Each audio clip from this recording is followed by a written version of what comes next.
فحاشہ عورت اور فقیر کا واقعہ بیان کیا جاتا ہے کہ بغداد کے ایک بازار میں ایک حلوائی صبح صبح اپنی دکان سجا رہا تھا۔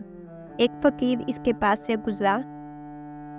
دکاندار نے کہا، بابا جی آؤ کچھ کھا پی لیں۔ فقیر بیٹھ گیا تو حلوائی نے گرم گرم دودھ فقیر کو پیش کیا۔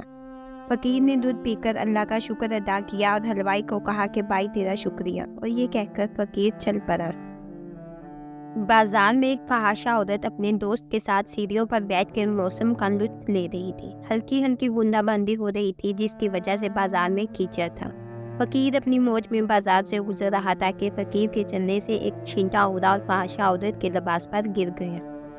جب یہ منظر فحاشہ عورت کے دوست نے دیکھا تو اس سے غصہ آ گیا۔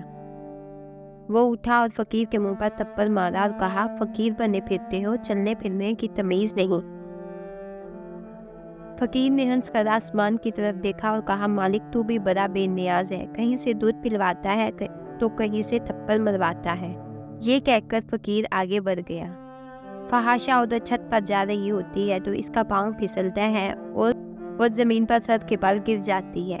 اس کو ایسی شدید چوٹ لگتی ہے کہ موقع پر ہی فوت ہو جاتی ہے۔ شور مچ گیا کہ فقیر نے آسمان کی طرف منہ کر کے بد دعا دی تھی جس کی وجہ سے یہ جان چلی گئی۔ فقیر ابھی بازار کے دوسرے کنارے تک نہیں پہنچ پایا تھا کہ اس فحاشہ عورت کے دوست نے فقیر کو پکڑ لیا اور کہا کہ بڑے فقیر بنے پھرتے ہو، حوصلہ بھی نہیں رکھتے۔ فقیر نے کہا کہ کیا ہوا؟ اس نے کہا کہ تو نے بد دعا دی اور عورت کی جان چلی گئی۔ فقیر نے کہا، واللہ میں نے تو کوئی بد دعا نہیں دی۔